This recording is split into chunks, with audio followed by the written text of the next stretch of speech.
So the paperwork has been signed. At last, an agreement between the US and Iran to extend the ceasefire between the two countries has gone into effect. This was not easy. It spans just a page and a half and runs to 14 points. Since Donald Trump's war on Iran began, it's been one of his most unpopular ventures. But now it seems there could be an end to it. And the deal includes a $300 billion fund to rebuild Iran. So what else is in the agreement? Who's caved to make it happen? And will it actually work? So one of the key things in the deal is that it is a ceasefire on all fronts, and that is something that Iran insisted on, that it should include what's happening in Lebanon. And that's where Israel is fighting the Iranian-backed group Hezbollah. Now, Iran made this a red line, and it's actually the first point in the agreement. Then there's the Strait of Hormuz, so important to the global economy. It's been all but closed by Tehran for months. And later the US imposed its own blockade on Iranian ships. Tehran has agreed to let commercial vessels start moving straight away. And the US has agreed that ships can travel to and from Iranian ports again. That's obviously key for Iran and its economy. Now, something else very important for Iran is that it should get sanctions relief, but only as part of a final deal. And this is all going to be discussed over the course of the next 60 days. 60 days is a very, very short period to come to a wide-ranging agreement, but it can be extendable by mutual consent. So who got the most from the deal, and has Donald Trump caved?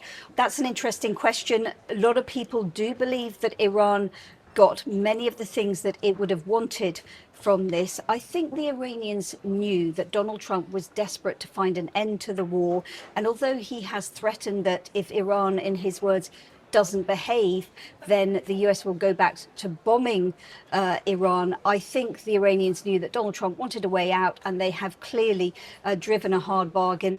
So what were Donald Trump's objectives in the war, and were they achieved?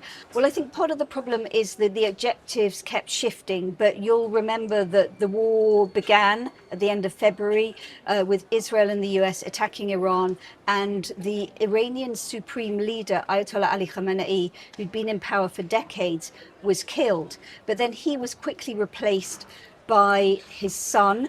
The regime remained. It became more entrenched. So he certainly didn't achieve an objective of regime change. So then there were the military targets, and there were thousands of bombing raids. And what you saw hit was Iran's nuclear program, also military targets. But Iran was still able to fire missiles at the Gulf right up until the end of the war. So again, it didn't succeed there. If you want to talk about very specific achievements, the Iranian Navy was sunk at the beginning of the war, but in fact that didn't make much of a difference, because Iran still has small boats that it's able to use in the Strait of Hormuz, and then it still had missiles it could use. And I think the key thing is that during the course of the war, Iran discovered a very, very potent new weapon, which is its ability to control the Strait of Hormuz and have an impact on the global economy. And that's a weapon it now knows that it has and it can keep.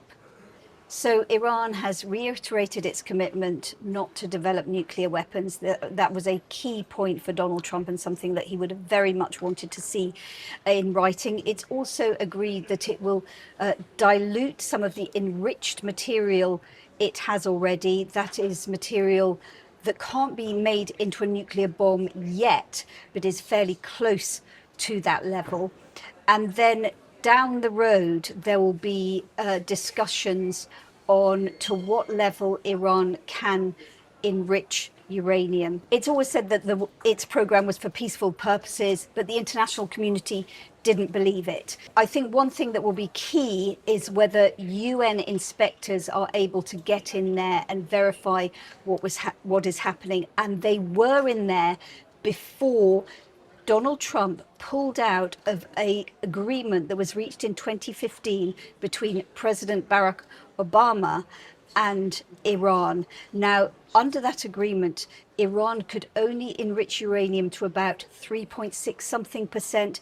Since Donald Trump essentially tore up that agreement, said it was a bad deal, Iran has gone ahead and enriched uranium to a level that has really alarmed the world. But this is all very, very technical stuff that will be discussed over the next few weeks. The two countries also agree not to interfere in each other's affairs. What will that mean for Donald Trump's promises to help Iranian protesters? So he made those promises back in January during the nationwide uprising, which had actually started with economic problems, and then it became about everything many Iranians hated about the regime. There were protests across the country and they were brutally crushed, and there were promises by Donald Trump to come and help the protesters. Many Iranians who had hoped at the beginning of the war that the conflict would mean the end of the regime, really felt that they were kind of left between a rock and a hard place. They didn't like what the war was doing to their country. They were also, many of them, really desperate to see the back of the regime. And now they feel despondent.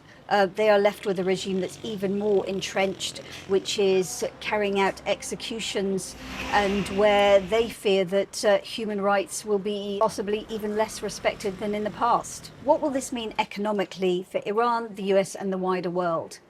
Well, the reason why this matters so much is because it's such a busy shipping lane, the Strait of Hormuz, and it's been closed for such a long time, and because of all the oil and the gas that's not been able to flow. So it is critical to countries around the world that traffic will now flow again, because it wasn't just oil, there were also fertilizers that couldn't be transported, and there were real fears of food prices and global hunger on account of that. For Iran, this deal is economically very important.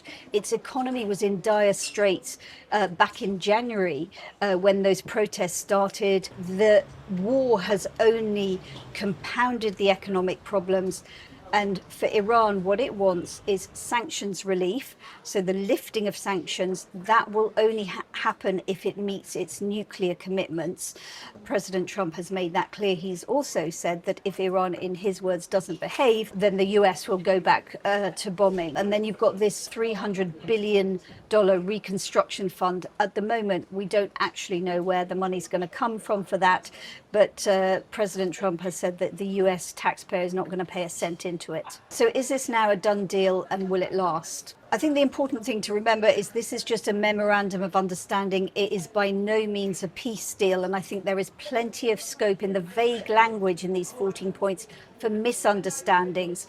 It was brokered by Pakistan with the mediation of other countries, key countries, including Qatar. It matters very much to Gulf countries who are so badly impacted by the war. So there is an awful lot of global goodwill invested in making it work, but there is plenty that could go wrong, plenty of scope for misunderstandings.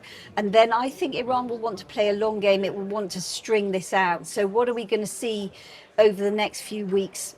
It's really hard to say, particularly with such an unpredictable American president.